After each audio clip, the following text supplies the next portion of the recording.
जय हिंद बच्चों, नमस्कार। तो आज हम लोग फिर से आ गए हैं अपने आकलन टेस्ट सीरीज के साथ, जिसमें 20 क्वेश्चन हम लोग डेली कर रहे हैं। और आज का टॉपिक हमारे पास cell the unit of life का पार्ट 2, जिसमें हम लोग शुरू कर रहे हैं। जो क्वेश्चंस दिए थे वो क्वेश्चन है आपके पास प्रोकैरियोटिक सेल के बाद का पोर्शन, जिसमें हम लोगों ने एंडोमेम्ब्रेन सिस्टम को भी लिया है। आपके पास इसमें हमने माइटोकॉन्ड्रिया जैसे पोर्शंस को भी लिया हुआ है, मतलब एंडोमेम्ब्रेन सिस्टम से बाद का पोर्शन है और साइटोस्केलेटन के पहले का। तो हम लोग बात करने वाले हैं यहां पर आपके पिछले रिजल्ट की। तो आपका एनसीईआरटी 1 के साइल द यूनिट ऑफ लाइफ के पार्ट 1 से 20 क्वेश्चन से जो आपके बच्चे हैं और उन बच्चों ने बढ़िया परफॉर्म किया है। आपके पास देखिए निखिल चौरसिया हैं from the Uttar Pradesh, first rank. Huma Khan है महाराष्ट्र से। हुमा खान कहां से बेटा? महाराष्ट्र से। फर्स्ट रैंक है उनकी, state rank third, state rank first है और रैंक उनकी जो ओवरऑल है थर्ड है। श्रेयांशी मौर्य छत्तीसगढ़ से, शंभू कुमार आपके पास बिहार से। ये चार लोग आपके पास 80 आउट ऑफ 80, मतलब आपके पास टॉप रैंक के साथ। फिर 75 आपके पास वरुण गुप्ता, नजफगढ़ दिल्ली। 71 आपके पास state rank first, overall 28 Tripura. फिर तेलंगाना, तमिलनाडु, वेस्ट बंगाल, सिक्किम, मध्य प्रदेश, पंजाब, उड़ीसा, मणिपुर, केरला, कर्नाटका और गुजरात। इस तरह से आपके हजारों हजारों लोग, सैकड़ों लोग यहाँ पर टेस्ट दे रहे हैं और अपने नंबर्स को, बायोलॉजी के नंबर्स को बढ़ाने की पूरी कोशिश में लगे हुए हैं। और ये 20-20 क्वेश्चन ही आपके बायोलॉजी का घड़ा भर देगा। ठीक है। ओवरऑल रैंक्स की बात करें तो आपके पास देखिए बहुत सारे बच्चे, सैकड़ों बच्चे यहाँ पर टेस्ट दे रहे हैं और ये सैकड़ों बच्चे अपना स्कोर पूरा बढ़ा रहे हैं। ठीक है बेटा, तो आप भी जल्दी से एनरोल होइए और आपका अपना बायोलॉजी का स्कोर बढ़ाइए विद द टेस्ट ऑफ आकलन। सिर्फ 15 मिनट का टेस्ट, 20 क्वेश्चन बम्पर से दीजिए, तुरंत के तुरंत उसका रिजल्ट आएगा और मैं आपको क्वेश्चन डिस्कस भी करूंगा। चलिए क्वेश्चन डिस्कस करते हैं। पहला क्वेश्चन क्या लिख रहा है? लिखा हुआ है main arena of various type of activity of cell. तो आपको पता है सेल के सारे फंक्शन कहाँ होंगे? सेल ऑर्गेनेल्स में होंगे। सेल ऑर्गेनेल्स कहाँ पाए जाते हैं? साइटोप्लाज्म में। तो main arena of cellular activity क्या हो जाएगा? Main arena of cellular activity होगा आपके पास साइटोप्लाज्म। क्लियर बेटा? Nucleus command and control centre कहलाता है, मेन एरिना नहीं कहलाता। प्लाज्मा मेम्ब्रेन आपकी सेलेक्टिवली परमेबल है और powerhouse of the cell कहते हैं हम माइटोकॉन्ड्रिया को। Powerhouse of the cell आपको पता भी है। ठीक है बेटा, अगला देखिए। अगला क्वेश्चन आपके पास दूसरा क्या कह रहा है? लिखा हुआ है which of the following cellular organelle is the site of formation of glycoprotein और ग्लाइकोलिपिड। कहते हैं कि भैया जो प्रोटीन है आर से बनकर आई है, प्रोसेसिंग के लिए जाती है, गोल्जी कॉम्प्लेक्स के सिस्टर्ने पर सिस से एंटर करेगी, ट्रांस से बाहर आएगी। जब बाहर आएगी तो उस प्रोटीन को प्रोसेस करने के बाद कार्बोहाइड्रेट की कवरिंग चढ़ा देंगे और उसे हम कहेंगे सिक्रीटरी वेसिकल।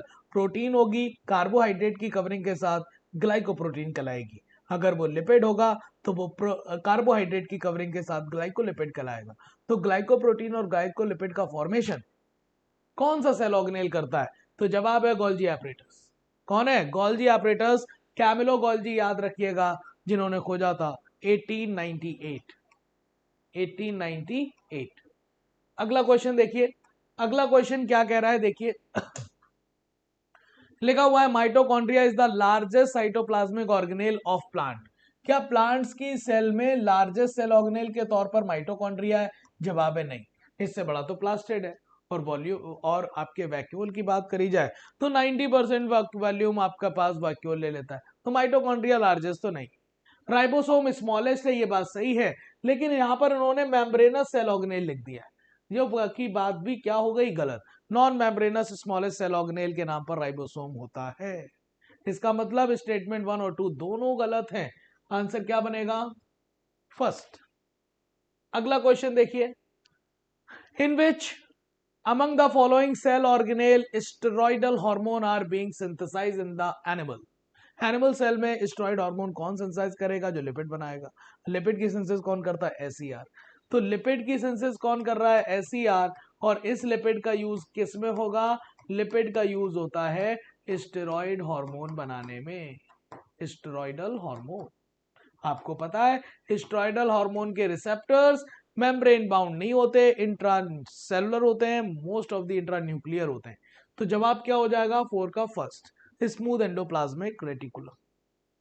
आप देखिए ये वाला डायग्राम, आपको पता है कि ये सीलिया फ्लैजिला का है और आपके पास उसका जो एक्सोनीम है उसका सेक्शन है, आपको दिख रहा होगा यहाँ पर ए क्या है, ए प्लाज्मा मेम्ब्रेन है। ए क्या है बेटा, प्लाज्मा मेम्ब्रेन। आपके पास बी क्या है, पेरिफेरल माइक्रोट्यूब्यूल। और पेरिफेरल ट्यूब्यूल्स की बात करी जाए तो आपके पास ये पेरिफेरल ट्यूब्यूल्स में माइक्रोट्यूब्यूल के नंबर होते हैं 2, तो ये कैसा हो गया, डबलेट। क्या हो गया बेटा, डबलेट। सी वाला आपके पास दो पेरिफेरल ट्यूब्यूल को जोड़ने के लिए इंटर डबलेट ब्रिजेस, क्या होगा बेटा, इंटर डबलेट ब्रिजेस, जिसे हम लिंकर भी कह सकते हैं। क्या कह सकते हैं, लिंकर। और डी वाला क्या है, डी हो गया आपके पास रेडियल स्पोक। क्या हो गया बेटा, रेडियल स्पोक, जो कि पेरिफेरल ट्यूब्यूल्स को सेंट्रल शीथ से जोड़कर रखेगा। और ई क्या हो गया, सेंट्रल शीथ। ए क्या हो गया, ई हो गया सेंट्रल शीथ। तो आप यहां पर समझिए, तो आपको ये अरेंज करना है। तो आप देखिए यहां पर सेंट्रल शीथ कहां पर है, ई पर, तो मैं यहां ई लिख दे रहा हूं। रेडियल स्पोक कहां है, डी पर। आपके पास प्लाज्मा मेम्ब्रेन कहां है, ए पर। आपके इंटर डबलेट ब्रिजेस कहां है, सी पर। और पेरिफेरल माइक्रोट्यूब्यूल कहां है, बी पर। अब देख लीजिए, तो ए के साथ कौन आ जा रहा है, ए के साथ आ रहा है थर्ड। ए के साथ कौन आ रहा है, थर्ड। जबकि बी के साथ कौन आ रहा है, बी के साथ आ रहा है फिफ्थ। सी के साथ कौन आएगा, सी के साथ, सी के साथ आ रहा है फोर्थ। और डी के साथ कौन आएगा, सेकेंड। और ई के साथ कौन आएगा, फर्स्ट। इसका मतलब पहला ही ऑप्शन ठीक है, पहला ऑप्शन ठीक है बिल्कुल। आपको पता है कि ये 9+2 का अरेंजमेंट, जिसमें 9 पेरिफेरल ट्यूब्यूल हैं और 2 सेंट्रल ट्यूब्यूल्स हैं। क्लियर, आपको अरेंजमेंट पता होना चाहिए। पॉलीसोम क्या होता है, पॉलीसोम आपको पता है कि जब एक एमआरएनए पर बहुत सारे राइबोसोम अटैच हो जाए और ये क्या कराएगा, ट्रांसलेशन कराएगा, प्रोटीन बनवाएगा। तो ribosome attach to each other in the linear arrangement, नहीं। Several ribosome attach to a single mRNA, ठीक है। और one ribosome attach to the single mRNA, नहीं। राइबोसोम विद सेवरल यूनिट्स, नहीं। आंसर क्या बनेगा, 6 का सेकेंड। अगला question number 7, cell also vary करते हैं ग्रेटली इन देयर शेप। क्या बात सही है, बिल्कुल। और ये शेप डिसाइड करता है कि वो सेल फंक्शन क्या कर रहे हैं। तो लिखा हुआ है सेल वेरी कर रहा है ग्रेटली इन देयर शेप्स, और दीज शेप्स सेल में very with the function they perform. इसका मतलब असर्शन सही है, रीजन सही है और करेक्ट एक्सप्लेनेशन है। आंसर क्या बन जाएगा, फर्स्ट। आंसर क्या बन जाएगा बेटा, फर्स्ट बन जाएगा कि असर्शन सही है, रीजन सही है और करेक्ट एक्सप्लेनेशन भी है। तो आपके पास नॉट लिखा हुआ है, सॉरी नॉट लिखा हुआ है, और यहां पर लिखा हुआ है करेक्ट एक्सप्लेनेशन को लेकर 4 हो जाएगा। क्या हो गया, 4, क्योंकि यहां पर करेक्ट एक्सप्लेनेशन दिया हुआ है, वहां पर नॉट दिया हुआ था। तो 7 का आंसर 4 हो जाएगा बेटा, सॉरी।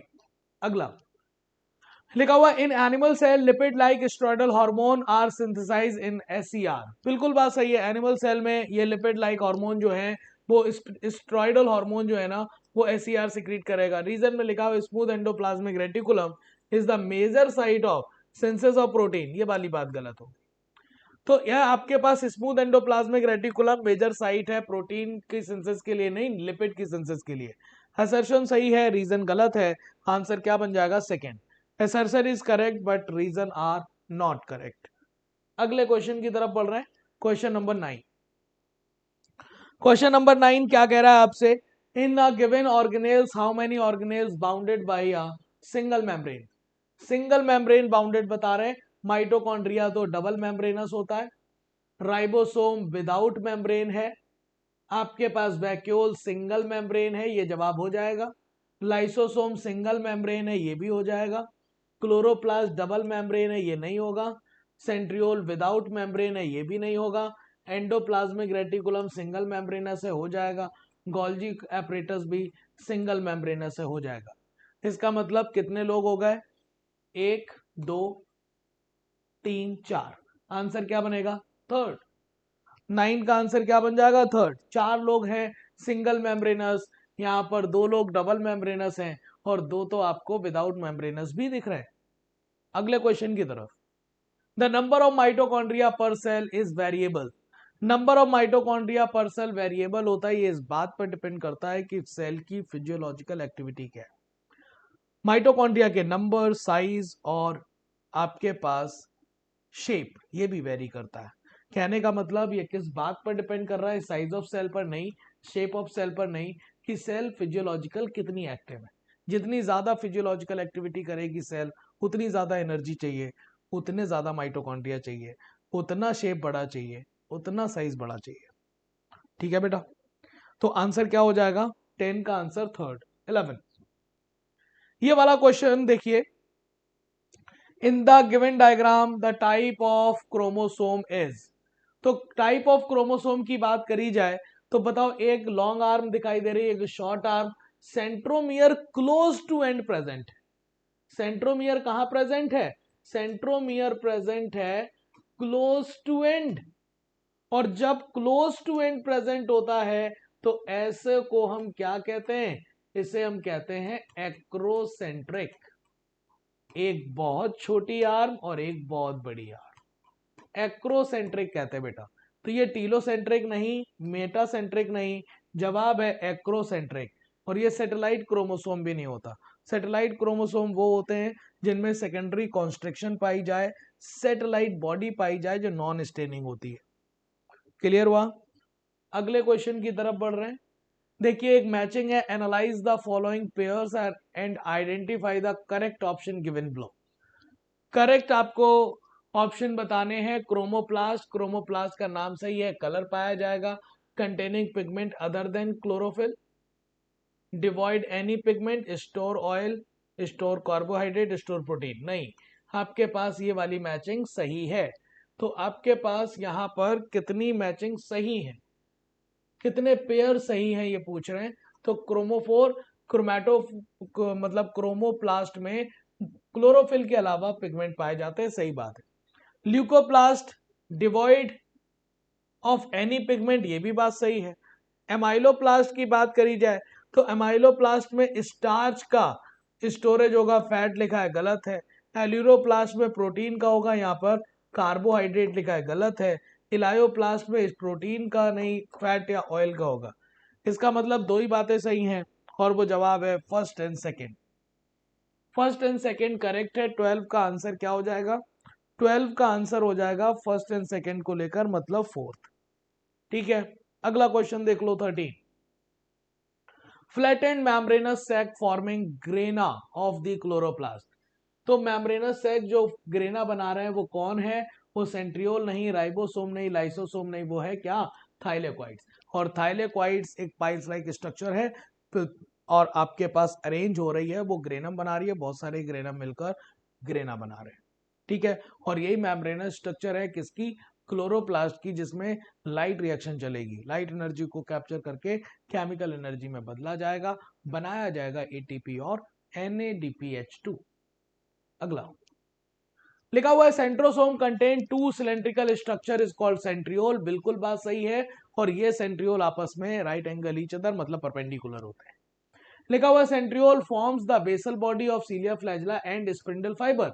बिल्कुल, ये सीलिया फ्लैजिला भी बनवाएंगे बेसल बॉडी के थ्रू और स्पिंडल फाइबर का फॉर्मेशन करेंगे जो सेल बॉडी सेल डिवीजन में हेल्प करेगा। दोनों स्टेटमेंट बिल्कुल सही है, दोनों स्टेटमेंट सही है, तो आंसर क्या बन जाएगा? Fourth. Both statement 1 and statement 2 are correct. अगला, how many radial spokes are present in a cilium. कितने रेडियल स्पोक पाए जाते हैं सीलिया में? तो आपको पता है 9 रेडियल स्पोक होंगे। रेडियल स्पोक की संख्या क्या होगी? 9। अगर मैं इसी सीलिया की बात करूं, रेडियल स्पोक तो 9 होंगे, लिंकर कितने होंगे जब आप पूछा जाए तो वो भी जवाब 9 होंगे। सेंट्रल ब्रिज पूछा जाए, सेंट्रल ब्रिज पूछा जाए कितना होगा, तो वो जवाब होगा 1। आपसे सेंट्रल टिब्यूल्स पूछे जाए या सेंट्रल फाइब्रिल पूछा जाए तो वो जवाब कितना होगा? 1, सॉरी सेंट्रल फाइब्रिल होंगे 2, और पेरीफेरल फाइब्रिल पूछा जाए तो पेरीफेरल फाइब्रिल हो जाएंगे 9। कितने हो जाएंगे? पेरीफेरल फाइब्रिल कितने हो जाएंगे? 9। लिंकर के नंबर पूछा जाए तो लिंकर तो बता दिया है, और आपके पास अरेंजमेंट कैसा होगा 9+2। क्लियर, आगे चलते हैं। An elaborate network of filamentous proteinaceous structure present in the cytoplasm is called। तो जो इलाबोरेट नेटवर्क बनता है माइक्रोट्यूब्यूल, माइक्रोफिलामेंट और इंटरमीडिएट फिलामेंट से, जो सेल का एक फ्रेमवर्क बनाता है, सेल की शेप को मेंटेन करता है, तो इसी को हम क्या कहते हैं, साइटोस्केलेटन। ये सेल की शेप को ही मेंटेन नहीं करता, उसके साथ साथ मोटिलिटी में भी हेल्प कराता है। साइटोस्केलेटन के नाम पर जो माइक्रोट्यूब्यूल्स पाए जाते हैं, जो कि बने होते हैं सीलिया फ्लैजिला और ट्यूबुलिन प्रोटीन के बने होते हैं। सीलिया फ्लैजिला मोटिलिटी में हेल्प करते हैं। आगे देखिए, which among the following statement is incorrect. कौन सा स्टेटमेंट यहां पर इनकरेक्ट है, देखिए लिखा हुआ है majority of chloroplast of the green plant are found in the mesophyll cell of the leaves. बिल्कुल सही बात है, क्योंकि ज्यादातर क्लोरोप्लास्ट आपको मेसोफिल सेल्स में पाए जाते हैं, लेकिन कुछ ऐसे भी हैं जो गार्ड सेल में भी हैं, यंग स्टेम में भी हैं। The chloroplast is double membranous bound, ठीक है, और इनर क्लोरोप्लास्ट की मेम्ब्रेन रिलेटिवली मोर परमिएबल लिखा है, गलत बात, ये रिलेटिवली लेस परमिएबल हो जाता है, गलत हो गया। Chlorophyll pigment are present in the thylakoid, और थाइलेक्वाइड में भी कहां पर, थाइलेक्वाइड के मेम्ब्रेन्स पर, ना कि ल्यूमेन में। फिर लिखा thylakoid are arrange in stack like piles of coin is called grana. तो आपके पास ये भी बात सही है, तो गलत जवाब 17 का सेकंड हो रहा है, 17 का जवाब क्या हो जाएगा, सेकंड। अगला क्वेश्चन देखिए, लिखा हुआ है centriole are made up of 9 evenly placed peripheral fibril of tubulin protein. बिल्कुल बात सही, 9 पेरिफेरल ट्यूब्यूल है, हर पेरिफेरल ट्यूब्यूल 2 माइक्रोट्यूब्यूल से बना है, और माइक्रोट्यूब्यूल बने होते हैं कौन सी प्रोटीन से, नाम है ट्यूबुलिन प्रोटीन, और यही ट्यूबुलिन प्रोटीन सेल साइकिल के G2 फेज में बनती है। लिखा हुआ है each peripheral fibril of centriole is doublet. तो हर पेरिफेरल फाइब्रिल में जो कि सेंट्रियोल में पाए जाते हैं वो डबलेट होते हैं, बात गलत है, वो तो ट्रिपलेट होते हैं। सेंट्रियोल में पाए जाने वाले पेरिफेरल फाइब्रिल में कितने माइक्रोट्यूब्यूल पाए जाते हैं, वो माइक्रोट्यूब्यूल होते हैं 3। कितने माइक्रोट्यूब्यूल्स हैं, माइक्रोट्यूब्यूल की संख्या कितनी है, 3। तो एक सही है दूसरा गलत है, एक सही दूसरा गलत, मतलब आंसर क्या बन जाएगा, सेकेंड। अगला लिखा हुआ prokaryotic cell are generally smaller and multiply more rapidly than the eukaryotic cell. बिल्कुल बात सही है कि प्रोकैरियोटिक सेल स्मॉलर भी है, जल्दी डिवाइड कर जाती है, क्योंकि प्रोकैरियोटिक सेल में पहले डीएनए का डुप्लीकेशन होगा एंड डिस्ट्रीब्यूशन हो जाएगा, ज्यादा सेल ऑर्गेनेल है नहीं जो बनाना पड़ेंगे, तो हमने कहा सेल ऑर्गेनेल के नाम पर सिर्फ राइबोसोम है, जल्दी डिवाइड कर जाएगा, सही है।